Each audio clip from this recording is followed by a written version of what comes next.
Hey moms, welcome back to the channel, and today is episode 1 of Mom Madness.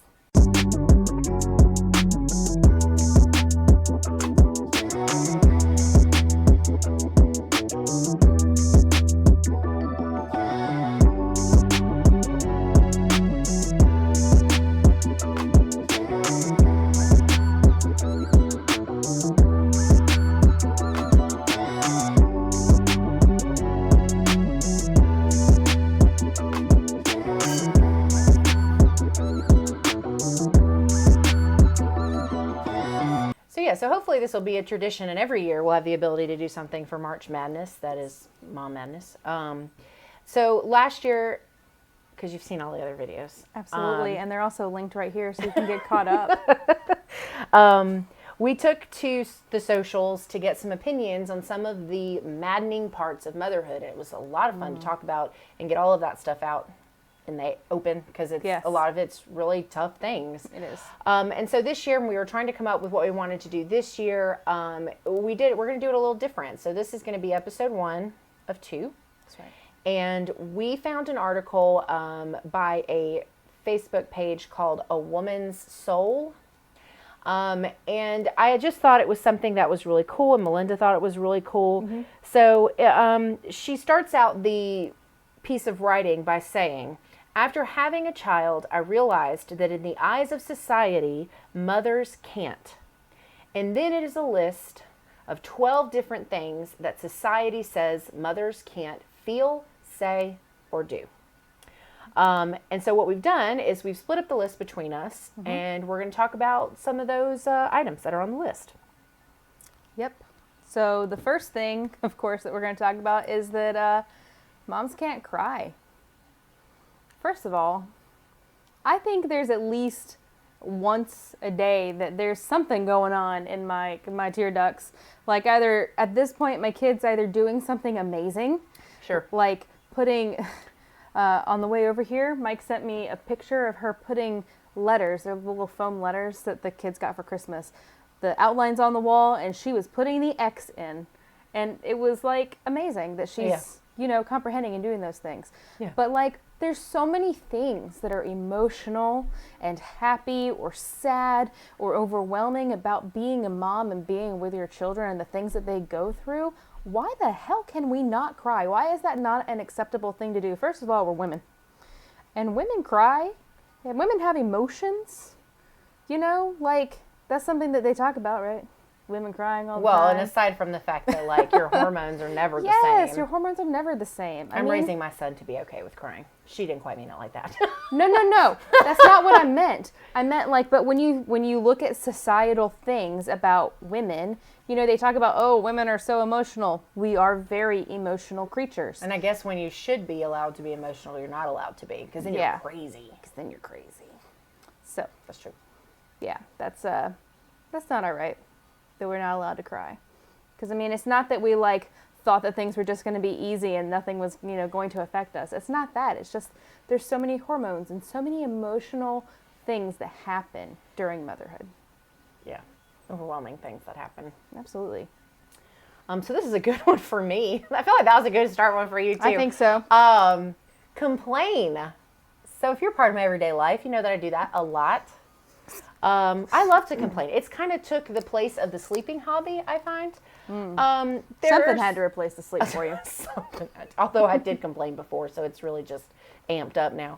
Mm-hmm. We're not allowed to complain. And this goes a lot of different ways. And I think actually in some ways, I think we did actually talk about a little piece of this when we did Mom Madness last year with the mom shaming and not, but anyway, so I complain about all kinds of things. So, with the toddler change into the new bed, I complain about my lack of sleep, and it's a big thing for me to complain about right now because it affects me every day.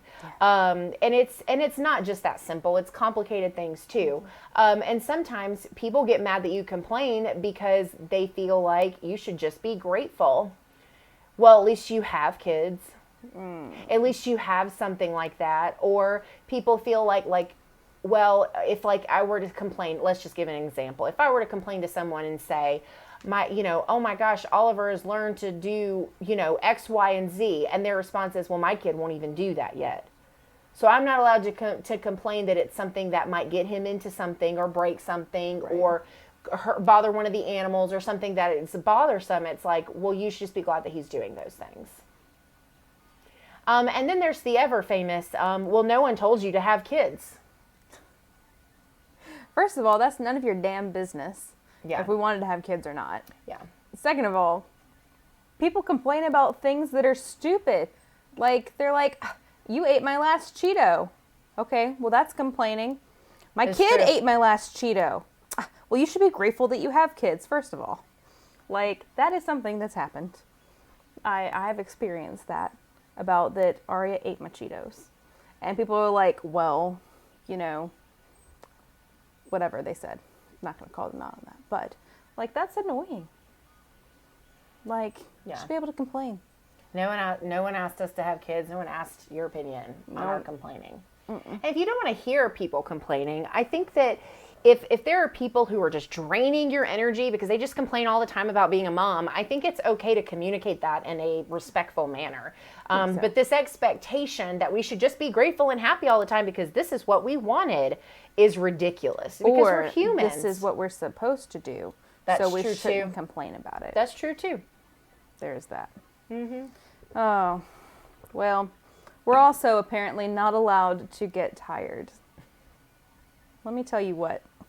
When, in the beginning, there are infants, and they require all of our time and our patience and our attention and everything. And how the heck are you not going to be tired when you have this tiny being who literally is relying on you for survival? Whether you're breastfeeding or bottle feeding, it doesn't matter. They're still relying on you for survival. They cry because they're hungry. They need to survive. You have to feed them. You're tired. And then you get to the toddler phase where they don't stay in their beds and I feel they like scream at you. Yeah, I feel like the tired goes in a lot of different ways. I think it mostly starts out in the physical sense of like your body takes so long to adjust. And I'm not going to say go back because it doesn't. It just doesn't. If you are one of those people who after you had kids, your body and everything just went right back to who you were before, you are 1 and 0 because that's not normal. Like typically something is different permanently. But then the emotional things are so draining too. If you have 3 bad days in a row, that's a very different kind of tired. And I think people just think that you just need, you know, sleep, which are, we're going to go into more of those. But I mean, it's not just that, like, mental fatigue is real. Like, after several months of being home and not going back to work, right? I stayed home. Like, I began to experience the mental fatigue of not being around people, which is not something I ever thought I would experience, because people. But we both feel if you didn't know that, now you do. But like I just started to be like I was in a swing, in a groove, and then this mental fatigue started to set in because things were different, and I was starting to feel that I wasn't around doing these other things, and I needed to be doing these other things to not have that mental fatigue. And now the mental fatigue is worrying about like how she's doing, what she's doing, like learning, and like it's such a big thing now that they're over 2 and they're getting to these like big milestones of like what's the word I'm looking for? Cognitive milestones and learning things, and the speech thing that happened last year. Like mental fatigue is super real.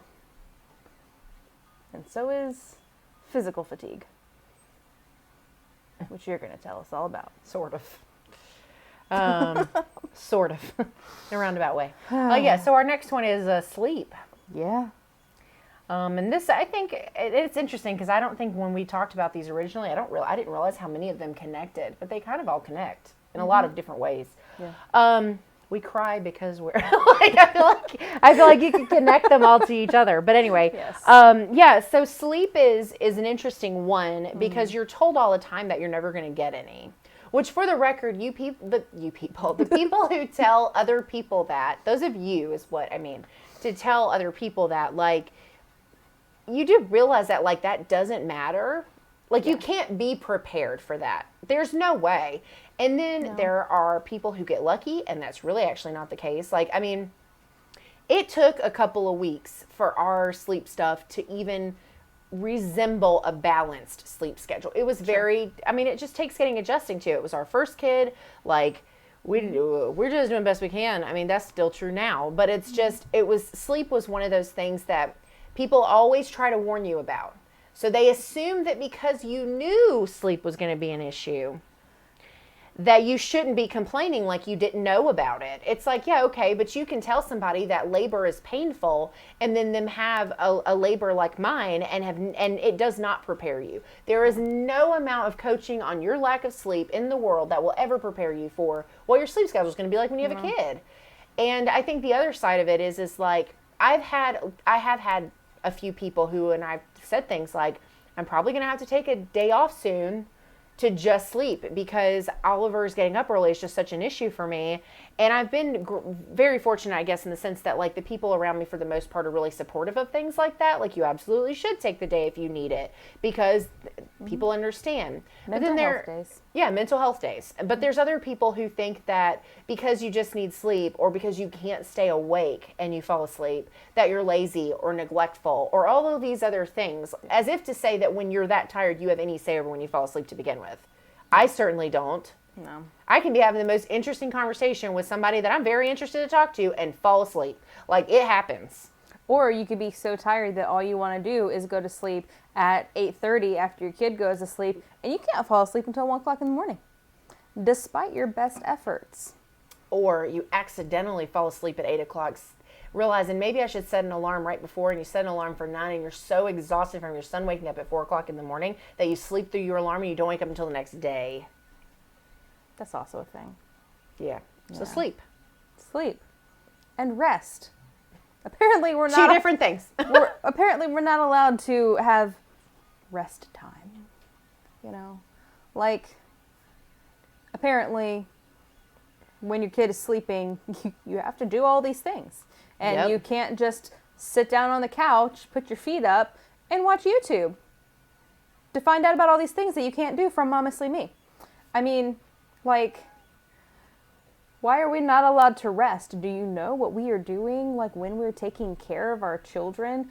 Or, like, even now, because, like, on the weekends, if you work during the week and most of the time you get to spend with your kids is on the weekends, I feel like it's probably extra draining when you are spending your go for 2 full days, like, for the weekends.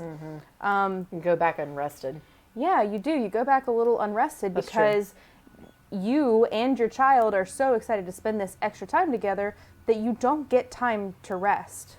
And you need it. Man, you need it because just that time at night is not always enough. And even during the week, like you need rest because then you have the mental fatigue of what's going on during that week, whether you're at home or you're at work. There are some stressors that are going on in your brain. I was going to say the brain is a big one for rest. The brain is a bitch. Like, you have to give it some time. That's actually why we've tried the de-stress from Ray Wellness, and that's definitely helped me shut it off, like, in the evening time so that I can relax and maybe fall asleep eventually. It clears out the mental fatigue so that you're not only do you feel calmer, but you handle stressful situations better. I had a really rough day on Monday. Like, I was really stressed out and busy as fuck at work. And I took it in the morning and I was amazed at how balanced my mood was. Yeah. Because it just allowed me to process those things without that fog of mental fatigue. It lifts it, and it makes it a lot easier to focus and stuff. And I mean, and it's not about, like, you know, you hear people say, like, well, you know, you'll have time to rest when they're grown, or you're going to miss this time. Sure, I am going to miss this time one day. I'm going to miss the time of my child being a toddler and an infant, but that doesn't mean that I don't get to rest at the times when she's resting. And when I need some rest, and maybe she needs to go outside and play with her dad so that I can have 30 minutes of just nothing. nothing. Can't have that nothing box that men have in their brain. I don't understand that. But I can at least have 30 minutes of quiet by myself. Well, and let's be You know? honest. I mean, even if you did, right? So even if you just never rested, Sure. and you just ate up all that time, that doesn't change that you'll miss it when it's gone. So that's No. such an irrelevant argument to make to begin with. It has nothing to do with it. No. Stupid. So this one is not applied to me. But this one is getting pregnant again. So moms, when they say that they're pregnant again, or they talk about being pregnant again, I think some people get really happy for them, and other people are like, oh my God, already? Or, oh, it took you long enough. Or, God, are you crazy? How many kids do you want? So many ways that can go. And it's interesting because people don't like when you pry in their lives. But they're perfectly happy to tell you how you should live yours. And it's infuriating.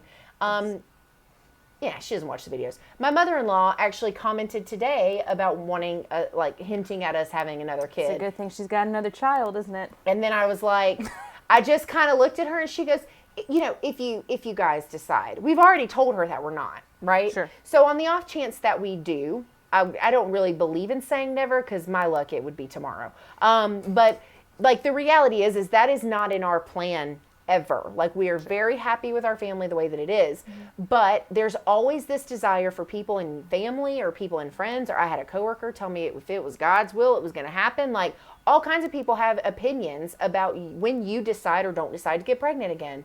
It's not your uterus. It's not your decision. And it's also interesting because I actually have a couple people on my Facebook that are like anti-kids in the sense that they just don't want them for themselves. Sure. And they get frustrated because people are always pressuring them. Yeah. And it's just nobody's place to say anything. Well, and the flip side of what happens to you is what happens to me is like, well, let me rephrase that. It's not the flip side. It's the same thing. Sorry. But the examples of like She's drunk. That's maybe. vodka. It's probably vodka or clear rum. Anyways, is like when people are like, oh, you're pregnant again, is like, why aren't you pregnant again? First of all, my body has problems. I've got a whole series about it on here. Like my body literally has problems. And so when people continue to ask me, when are you going to have another one? Oh, are you pregnant yet? No, I'm just fat, but thank you. And when they continue to ask those questions, like, it is mentally It's upsetting. draining and emotionally upsetting because I would love to be pregnant right now. That is the truth. I would love to be pregnant again right now. Gross. And I'm just kidding. nobody asked you. Gotta make her laugh and start crying. And, We'll go all the way back to number one. What are you crying for? But like, Yeah. I would love to be pregnant right now, but I literally can't get pregnant right now. And that's the other thing. You have no idea what a family is going through. You don't know what they deal with. I mean, and that's not even including the families that have special needs kids or were high risk pregnancies or almost like had miscarriages. Yeah. So Jed's wife, Jed has been on the show before. It's one of our Momestly dads. His wife literally almost died both times they had children. And so the very mention of a third, he was like, because it's dangerous. So imagine being in a situation like that where you almost lost your life and people are like, well. So my middle brother, when he was born, my mom will probably comment if I give the wrong details on here, but I'm going to tell you anyways. So he was a big baby. He probably was 10 pounds when he was actually born, but when he came out, the cord snapped. And there was a lot of blood loss, and he was blue, and maybe it was wrapped around his neck. There was a lot going on. And it was so traumatizing to his dad that his dad got a vasectomy.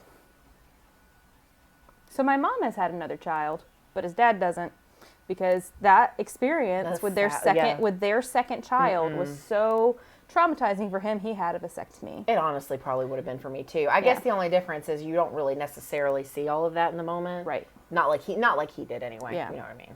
But like, these are things that are just really no one's business. Like if you're not there to be supportive, what are you there for? Yeah. I mean, like that's what we need as moms is we need support. And we need for other moms to not just shame us and get on our junk and be assholes. Right?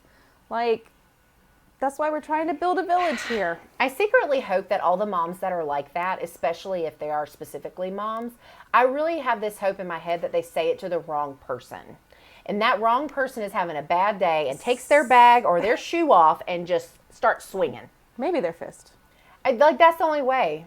I do think things like that. If every time somebody was shitty and unsupportive, they got zapped with a taser, eventually they would be conditioned to not be assholes anymore. I'm just saying. It's like the bark collar, you know?